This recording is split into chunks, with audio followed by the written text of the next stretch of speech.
In the year 2147, humanity had spread far beyond Earth, building colonies on distant planets and moons. Among these was Eos-9, a small but thriving settlement nestled in the shadow of a massive purple gas giant.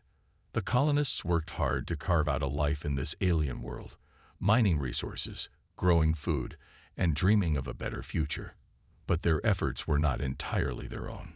Watching over them, like parents supervising children, were the Vorin, an advanced alien species that claimed to guide humanity for its own good. Liam Carter was one of the many humans living on Eos-9. He was an engineer by trade, known for his knack for fixing things others thought were beyond repair. His wife, Claire Bennett, worked as a medic at the colony's clinic, patching up injuries and comforting the sick. Together, they were just another ordinary couple trying to make ends meet. But all of that changed one cold morning when the Vorin arrived unannounced. It started with a knock on the door of Liam's workshop. Outside stood 3 towering Vorin enforcers, their sleek silver armor gleaming under the artificial lights. They didn't speak. They rarely did unless absolutely necessary. Instead, they gestured toward the prototype energy generator sitting in the corner of the room. It was Liam's pride and joy, a machine he had spent months designing and building. If it worked as intended, it could power entire cities without ever running out of energy. One of the Vorin stepped forward and pointed at the device. "Disassemble," he commanded in a deep mechanical voice. Liam frowned. Why? This could help everyone here. It could change everything. The Vorin tilted his head slightly, as if amused by the question. Human technology is primitive. Your attempts are dangerous. Disassemble now. Liam felt anger bubbling inside him, but he tried to stay calm. Dangerous. I've tested it. It's safe. Let me show you. Before he could finish, the lead Vorin raised a hand, signaling to his companions. In seconds, they moved with terrifying speed, grabbing the generator and smashing it to pieces. Sparks flew, and shards of metal clattered across the floor. Liam stared in disbelief as months of work turned to rubble right before his eyes. Claire, who had been passing by on her way to the clinic, rushed into the workshop when she heard the commotion. She froze at the sight of the destroyed machine and the imposing aliens standing over it. "What are you doing?" she demanded, her voice trembling. The Vorin ignored her and turned to leave. As they brushed past her, one of them shoved her aside, sending her sprawling to the ground. Claire winced as pain shot through her shoulder, but what hurt more was the look of disdain in the alien's glowing eyes. Liam helped her up, his hands shaking with rage. "Are you okay?" he asked softly. She nodded, though tears welled up in her eyes. "I'm fine. But Liam, we can't let them treat us like this." For a long moment, they stood there, staring at the wreckage of the generator. Then Liam clenched his fists and met Claire's gaze. There was fire in his eyes now, a determination neither of them had seen before. "You're right," he said quietly. "We can't." Word of the incident spread quickly through the colony. People whispered about it in the streets, their voices tinged with fear, but also something else. Anger. For years, they had accepted the Vorin's interference, believing resistance was pointless. But seeing one of their own humiliated so openly stirred something deep within them. By evening, a crowd had gathered in the central square, murmuring about what had happened and what could be done. Ethan Moore, a former soldier turned farmer, climbed onto a makeshift platform to address the restless crowd. "This isn't just about Liam or his machine," he said, his voice carrying over the murmurs. "It's about all of us. How long are we going to let them push us around?" Not everyone agreed with him. Some argued that fighting back would only bring disaster. Others worried about the Vorin's superior weapons and ships. But as Liam and Claire joined the discussion, sharing their story, more and more people began to nod in agreement. By the end of the night, a decision had been made. A small group of colonists, led by Liam and Claire, vowed to stand up to the Vorin. They didn't know how it would end, but one thing was certain: Humanity's patience had run out. The days following the meeting in the central square were tense. The colonists who had agreed to take action began organizing themselves in secret. They called their group the Resistance, a name that felt both bold and fragile at the same time. Liam Carter took charge of planning, his mind racing with ideas on how to hit back at the Vorin without getting everyone killed. Claire Bennett supported him, using her medical skills to prepare for any injuries they might face. Together, they worked tirelessly, driven by a mix of anger and hope. One key member of the Resistance was Ethan Moore, a former soldier whose experience in combat made him invaluable. He spent hours training volunteers in basic tactics, how to move quietly, how to aim accurately, and how to retreat quickly if things went wrong. His lessons weren't just about fighting. They were about survival. "We're not soldiers," he reminded them often, "but we can still fight smart." Another important figure was Zoe Harper, a teenager with a knack for technology. She had grown up tinkering with gadgets, and now she used her skills to hack into the colony's surveillance systems. By disabling cameras and creating blind spots, she gave the Resistance a way to operate without being seen. Her work was risky, but she didn't hesitate. "If we don't do this," she said one night, "no one will." Their first target was a Vorin supply depot located on the edge of the colony. It wasn't heavily guarded, but it stored vital resources, food, fuel, and spare parts, that kept the Vorin forces running smoothly. Destroying it wouldn't cripple the aliens completely, but it would send a message. Humanity wasn't going to stay quiet anymore. The plan was simple. Under cover of darkness, a small team would sneak into the depot and plant explosives along its structural supports. Once the charges were set, they would retreat and detonate the explosives remotely. The operation required precision and speed, qualities the Resistance hoped they had developed during their training. On the night of the attack, nerves ran high. Liam led the team, his heart pounding as they crept through the shadows toward the depot. Flair stayed behind, ready to treat anyone injured during the mission. Ethan carried the explosives, his movements steady despite the weight of what they were about to do. Zoe monitored the surveillance feeds from a safe distance, guiding the team around patrols and keeping watch for unexpected threats. When they reached the depot, everything seemed eerily quiet. Too quiet. Liam signaled for the team to split up, each member heading to a different support beam. As they worked, the sound of clinking metal and soft footsteps filled the air. Every noise felt deafening, every shadow suspicious. But they pressed on, knowing there was no turning back. Just as they finished setting the last charge, an alarm blared, piercing the silence. A Vorin patrol had discovered their presence. "Move!" Liam shouted, waving the team toward the exit. They sprinted through the corridors, dodging blasts from energy weapons as the aliens gave chase. Outside, Zoe waited anxiously, her fingers hovering over the detonator. When she saw the team burst out of the building, she didn't hesitate. With a deep breath, she pressed the button. The ground shook as the depot collapsed in a fiery explosion, sending flames and debris spiraling into the sky. The team cheered, their hearts racing with adrenaline. For the first time in years, they felt a sense of power. The Vorin weren't invincible after all. But the celebration was short-lived. Within hours, the colony was swarming with Vorin enforcers, searching for those responsible. The Resistance knew this was only the beginning. They had struck a blow, but the real battle was yet to come. As they regrouped in a hidden underground bunker, Liam looked around at the faces of his comrades. Some were exhausted, others scared, but all were determined. "This is just the start," he said firmly.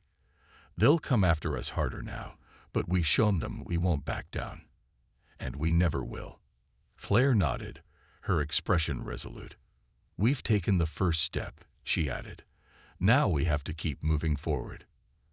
And so, with the taste of victory still fresh in their mouths, the Resistance prepared for whatever came next. The success of the depot attack gave the Resistance a much-needed boost, but it also brought new challenges.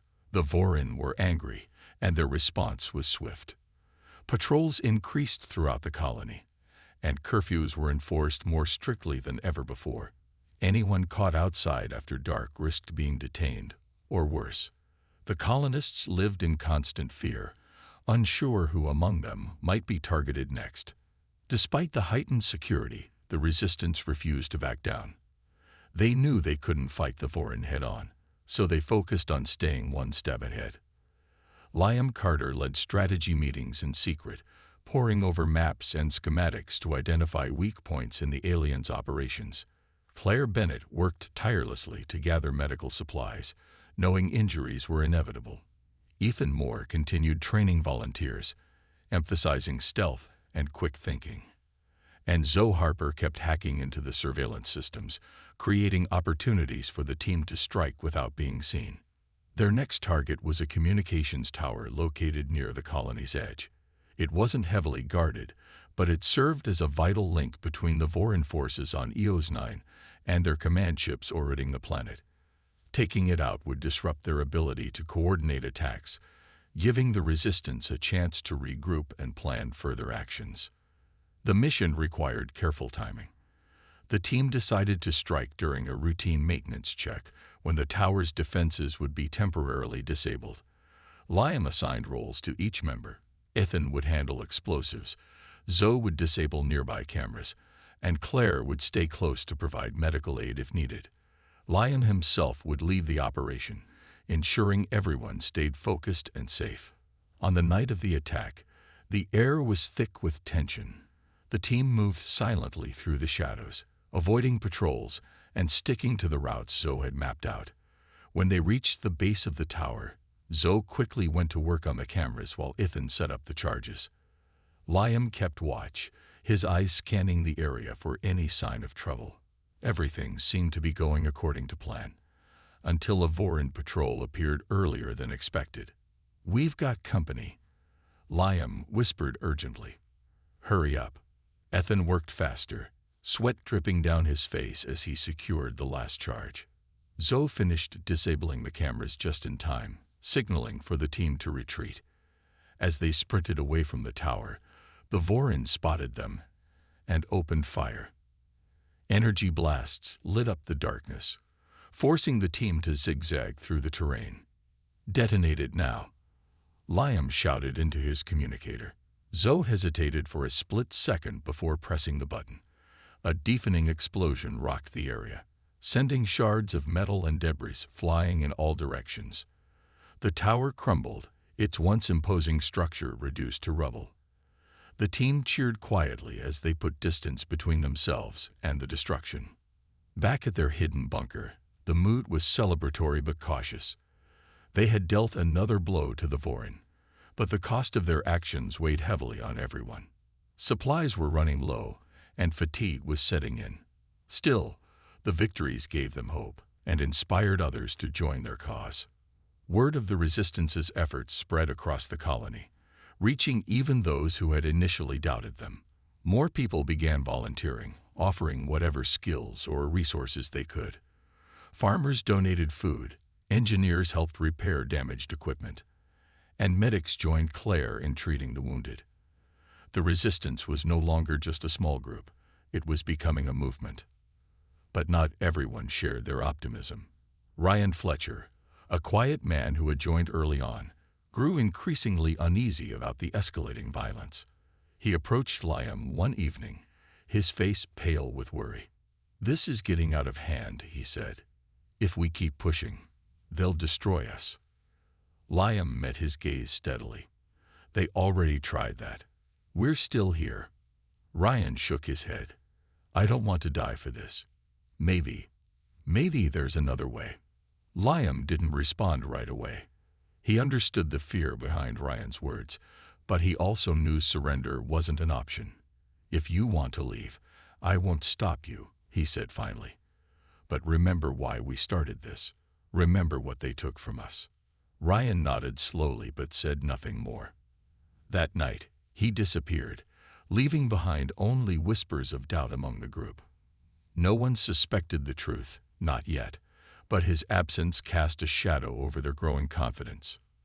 For now, though, the resistance pressed on, determined to keep fighting for their freedom. The resistance had grown stronger, but betrayal struck when they least expected it. Ryan Fletcher, the man who had expressed doubts about their fight, secretly contacted the Vorin. In exchange for his safety, he revealed the location of the Resistance's hidden bunker, a place they had believed was secure. The Vorin wasted no time. Early one morning, before the sun had risen over Eos 9, a squad of enforcers descended on the bunker. The attack came without warning. Blasts from energy weapons tore through the walls, sending debris flying and filling the air with smoke. The resistance members inside scrambled to defend themselves, but they were caught off guard and outnumbered. Liam Carter shouted orders, trying to organize a counterattack, but chaos reigned. Claire Bennett grabbed a medical kit and began treating the wounded, her hand steady despite the danger. Ethan Moore fought fiercely, using every tactic he had taught the team, but even his skill couldn't hold back the tide of foreign soldiers. Amid the confusion, Liam realized they couldn't win this battle. "We need to fall back," he yelled. "Everyone, retreat." Most of the team managed to escape through a hidden tunnel Zoe Harbor had insisted on building as a backup plan, but not everyone made it out. Ethan stayed behind to cover their retreat, firing until his weapon overheated and he was overwhelmed. The Vorin captured him along with several others, dragging them away as prisoners. Once they reached safety, the survivors regrouped in a makeshift shelter deep in the forest. The mood was grim. Faces were streaked with dirt and tears, and the weight of their losses hung heavy in the air. Liam clenched his fists, guilt gnawing at him for leaving Ethan behind. Claire placed a hand on his shoulder, her voice soft but firm. "We can't save everyone," she said, "but we can still fight." Despite her words, Liam couldn't shake the image of Ethan being taken away. He vowed to rescue their comrades, no matter the cost. But Claire reminded him of the bigger picture. "If we lose sight of why we're doing this," she said, "then we've already lost." As the group debated their next move, Zoe intercepted a transmission from the Vorin. It revealed that the captured resistance members were being held in a detention center on the far side of the colony. The facility was heavily guarded, but Zoe noticed something useful. There were blind spots in the surveillance system where patrols rarely went. With this information, Liam began planning a rescue mission. He knew it would be risky, but he also knew they couldn't abandon their friends. "Ethan risked his life for us," Liam told the group. "We owe it to him, and to everyone else, to get them back." The team prepared carefully, gathering weapons and supplies while Zoe worked on disabling the cameras around the detention center. Claire packed extra medical supplies, knowing they would likely face injuries during the operation. Despite the odds, determination burned in their eyes. They were tired, scared, and grieving, but they refused to give up. On the night of the rescue, the team moved silently through the shadows, sticking to the blind spots Zoe had identified. When they reached the detention center, they split into two groups. One group created a diversion by setting off small explosions near the main entrance, drawing the guards' attention. The second group, led by Liam, slipped inside through a service door. Inside, the corridors were dimly lit and eerily quiet. The team moved quickly, searching for the cells where their comrades were being held. When they finally found them, the sight was heartbreaking. Ethan and the others looked exhausted, their faces bruised and their spirits low. But when they saw Liam and the team, hope flickered in their eyes. "We're getting you out of here," Liam whispered, working to unlock the cell doors. Just as they freed the last prisoner, alarms blared throughout the building.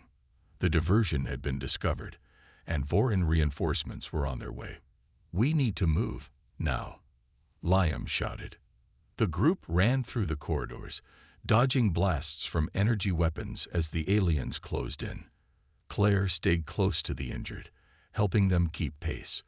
Zoe guided them through the safest routes, her knowledge of the surveillance system proving invaluable. When they finally burst out of the detention center, the rest of the resistance was waiting with a stolen transport vehicle. Everyone piled in, hearts racing, as the driver sped away from the scene. Behind them, the Vorin fired futilely, unable to catch up.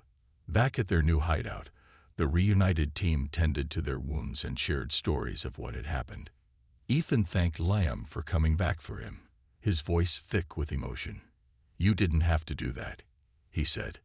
"Yes, we did," Liam replied firmly. "We're in this together." Though battered and bruised, the resistance emerged stronger than ever. Their numbers. The success of the rescue mission gave the resistance a renewed sense of purpose, but they knew their fight was far from over. The Vorin were growing more aggressive, their patrols sweeping through the colony with brutal efficiency.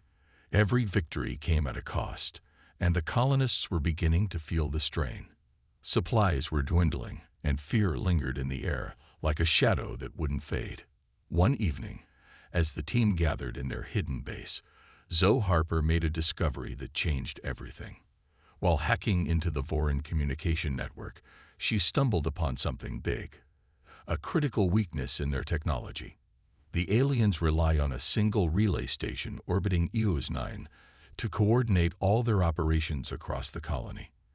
If the resistance could disable it, they could cut off the Vorin's ability to communicate and organize their forces. "This is our chance," Zoe said, her voice trembling with excitement. "If we take out the relay station, we can cripple them." Liam Carter listened carefully as Zoe explained her plan. The relay station was heavily guarded, but there was a small window of opportunity during a routine maintenance cycle when its shields would drop briefly. It would be dangerous, nearly suicidal, but if they succeeded, it could turn the tide of the war. The problem was getting close enough to the station. It was located in orbit, far beyond the reach of any ground-based weapon. The only way to reach it was by space, which meant stealing one of the Vorin's own shuttles. The idea seemed impossible, but Liam knew they had no other choice. "We'll need someone to infiltrate the station itself," Liam said after a long pause. "Someone who can plant a virus or sabotage the core systems." Everyone looked around the room, unsure who would volunteer for such a risky mission. To everyone's surprise, Claire Bennett stepped forward. "I'll do it," she said firmly. Liam stared at her, stunned. "Claire, this isn't like treating wounds in a clinic. You'll be risking your life." "I know," she replied, her voice steady. "But I'm not useless. I may not be a fighter, but I can help. And if I don't, who will?" After some debate, the team agreed to let Claire go. They spent the next few days preparing for the mission, gathering intelligence, and practicing every detail. Zoe worked tirelessly to create a virus that would disable the relay station systems, while Ethan Moore trained Claire in basic self-defense techniques. Liam coordinated the operation, ensuring every piece of the plan fit together perfectly. On the night of the mission, the team moved quickly and quietly. Using stolen codes and forged credentials, they infiltrated a Vorin docking bay and commandeered a shuttle. Claire climbed aboard, her heart pounding, but her resolve unshaken. The rest of the team stayed behind, ready to provide cover fire and distractions if needed. As the shuttle ascended into orbit, Claire felt a mix of fear and determination. She had never been in space before, and the vast emptiness outside the windows filled her with awe and dread. But she pushed those feelings aside, focusing on the task ahead. When she reached the relay station, she docked the shuttle and slipped inside. The corridors were eerily quiet, lit only by dim red lights. Claire moved cautiously, avoiding cameras and staying alert for guards.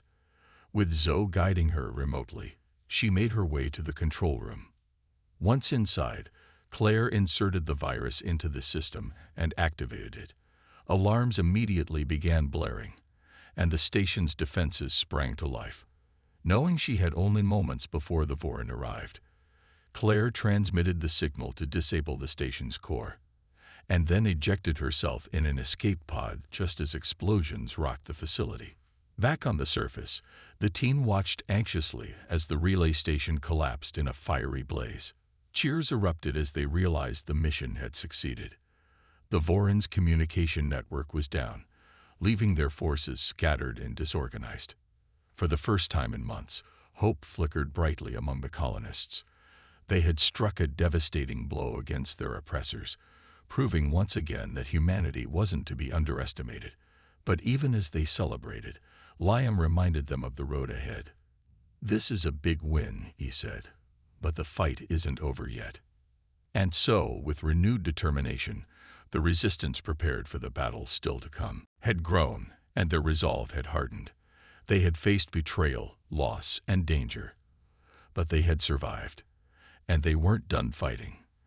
The success of the rescue mission gave the resistance a renewed sense of purpose, but they knew their fight was far from over.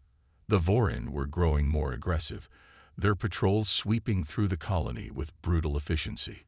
Every victory came at a cost, and the colonists were beginning to feel the strain.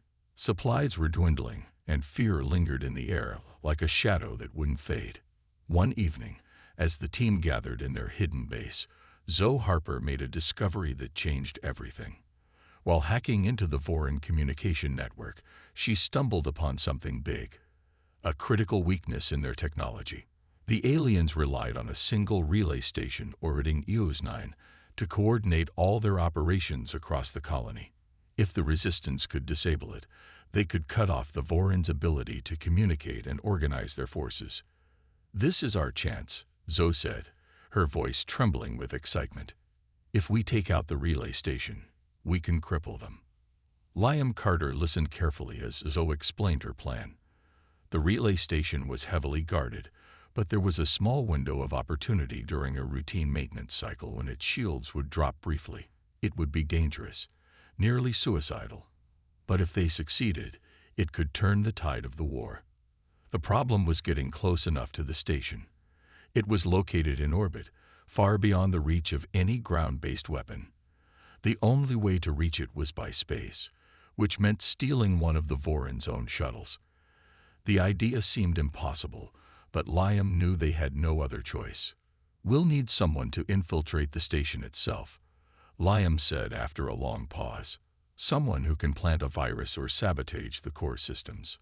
Everyone looked around the room, unsure who would volunteer for such a risky mission. To everyone's surprise, Claire Bennett stepped forward. "I'll do it," she said firmly. Liam stared at her, stunned. "Claire, this isn't like treating wounds in a clinic. You'll be risking your life." "I know," she replied, her voice steady. "But I'm not useless. I may not be a fighter, but I can help. And if I don't, who will?" After some debate, the team agreed to let Claire go. They spent the next few days preparing for the mission, gathering intelligence, and practicing every detail. Zoe worked tirelessly to create a virus that would disable the relay station systems, while Ethan Moore trained Claire in basic self-defense techniques. Liam coordinated the operation, ensuring every piece of the plan fit together perfectly. On the night of the mission, the team moved quickly and quietly. Using stolen codes and forged credentials, they infiltrated a Vorin docking bay and commandeered a shuttle. Claire climbed aboard, her heart pounding but her resolve unshaken. The rest of the team stayed behind, ready to provide cover fire and distractions if needed. As the shuttle ascended into orbit, Claire felt a mix of fear and determination. She had never been in space before, and the vast emptiness outside the windows filled her with awe and dread. But she pushed those feelings aside, focusing on the task ahead. When she reached the relay station, she docked the shuttle and slipped inside. The corridors were eerily quiet, lit only by dim red lights. Claire moved cautiously, avoiding cameras and staying alert for guards. With Zoe guiding her remotely, she made her way to the control room. Once inside, Claire inserted the virus into the system and activated it. Alarms immediately began blaring, and the station's defenses sprang to life. Knowing she had only moments before the Vorin arrived, Claire transmitted the signal to disable the station's core, and then ejected herself in an escape pod just as explosions rocked the facility. Back on the surface, the team watched anxiously as the relay station collapsed in a fiery blaze. Cheers erupted as they realized the mission had succeeded. The Vorin's communication network was down, leaving their forces scattered and disorganized. For the first time in months, hope flickered brightly among the colonists. They had struck a devastating blow against their oppressors, proving once again that humanity wasn't to be underestimated. But even as they celebrated, Liam reminded them of the road ahead. "This is a big win," he said, "but the fight isn't over yet." And so, with renewed determination, the resistance prepared for the battle still to come. The destruction of the Vorin relay station sent shockwaves through the galaxy.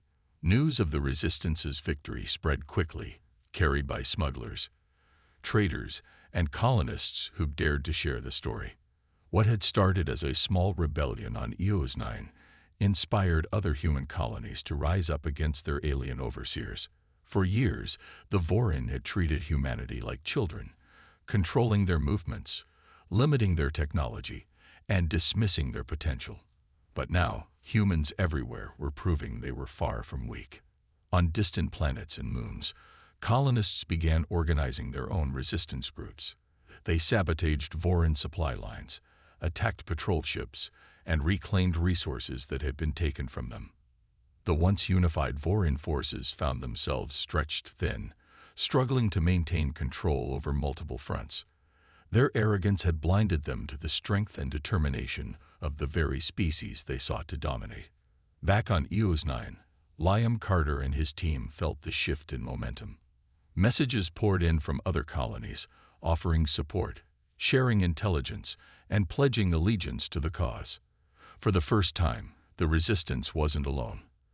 They were part of something bigger, a galactic movement united by a shared desire for freedom.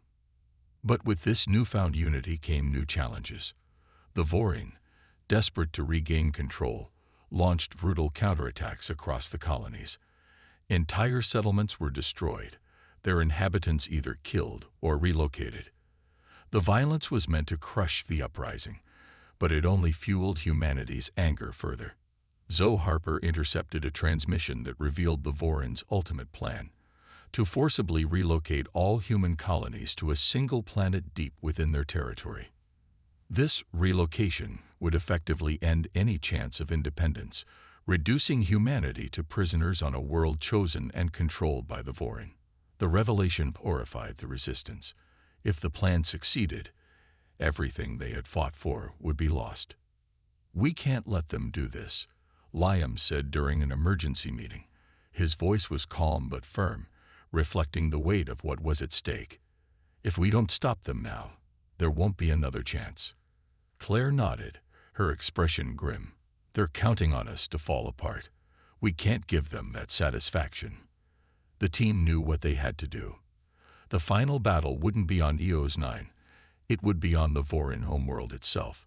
It was a daring, almost suicidal idea, but it was the only way to strike at the heart of the Vorin Empire. With their communication network crippled and their forces scattered, the aliens were vulnerable, but only for a short time. Liam outlined the plan.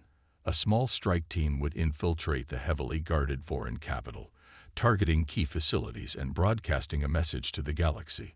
The goal wasn't just to defeat the Vorin, but to expose their true nature to the rest of the universe. Humanity needed allies if they were going to survive, and winning the trust of other species was crucial.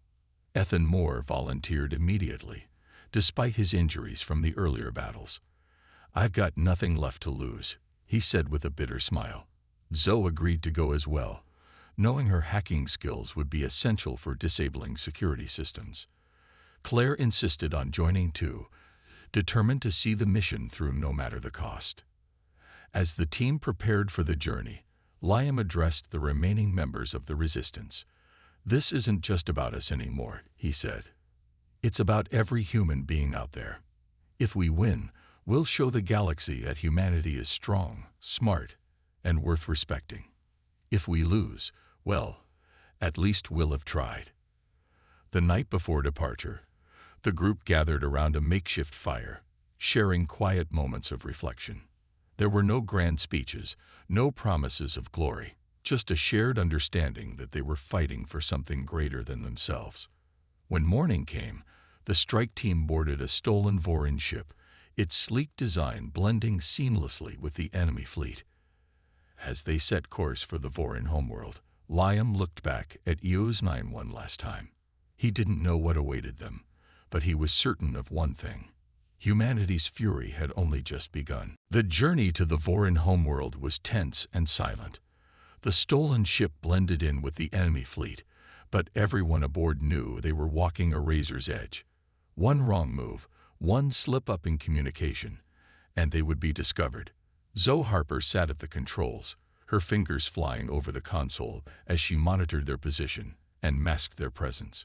Claire Bennett stayed close, checking supplies and tending to minor injuries from earlier battles. Liam Carter paced the narrow corridor, his mind racing with thoughts of what lay ahead. When they finally arrived, the Vorin homeworld loomed before them, a cold, metallic planet covered in sprawling cities that gleamed like weapons under the dim light of its sun. The team felt a mix of awe and dread as they approached. This was the heart of the empire that had oppressed humanity for so long, and now they were about to strike at its core. Disguised in stolen Vorin uniforms, the team landed in a bustling spaceport teeming with activity. Guards moved through the crowds, their glowing eyes scanning for anything out of place. Ethan Moore adjusted his helmet nervously, muttering, "If we're caught, this is going to hurt." "Stay focused," Liam whispered back. "We've come too far to fail now." Their target was the Central Command Center, a towering structure at the heart of the capital city. It housed the mainframe controlling all Vorin operations across the galaxy. If they could disable it, or better yet, broadcast their message to the universe, they could expose the Vorin's cruelty and rally other species to humanity's side. The infiltration began smoothly. Zoe hacked into security checkpoints, creating diversions that allowed the team to slip past patrols. They moved quietly, sticking to shadows and avoiding direct contact with the aliens. But as they neared the command center, things grew more complicated. The building was surrounded by heavily armed guards, and automated defense systems scanned every inch of the perimeter. "We'll never get through the front door," Claire said softly, her voice tinged with frustration. "There's always another way," Zoe replied, pulling up a map on her wrist device. She pointed to a maintenance tunnel running beneath the building. "It's risky, but it might work." Without hesitation, the team followed her lead. The tunnel was dark and cramped, filled with the hum of machinery and the smell of oil. Progress was slow, but they pressed on, knowing time was running out. When they emerged inside the command center, they found themselves in a labyrinth of corridors and locked doors. Zoe worked quickly, bypassing security panels and guiding them closer to the mainframe. Finally, they reached the control room. The sight took their breath away.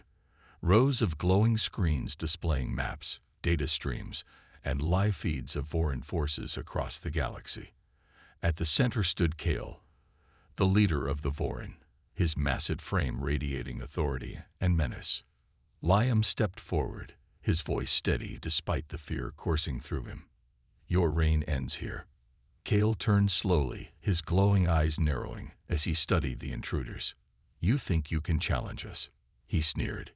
"You are nothing but insects." But Liam didn't flinch. "Maybe we're insects, but even an insect can sting when cornered."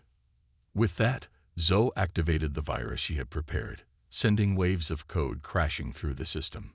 Alarms blared, and the lights flickered as the mainframe began to shut down.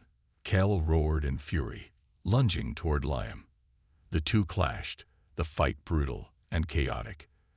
Though Kale was stronger, Liam used his agility and quick thinking to gain the upper hand, rigging a trap that sent the alien leader sprawling to the ground.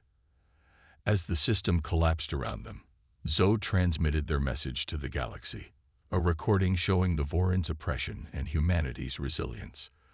"This is who we are," Liam declared into the camera. "And this is why you should never make humans angry." With the mission complete, the team fled the crumbling command center, narrowly escaping as explosions tore through the building. As they raced back to their ship, the Vorin homeworld burned behind them, a symbol of humanity's defiance and determination. They had struck the final blow. Now, The galaxy would decide what came next.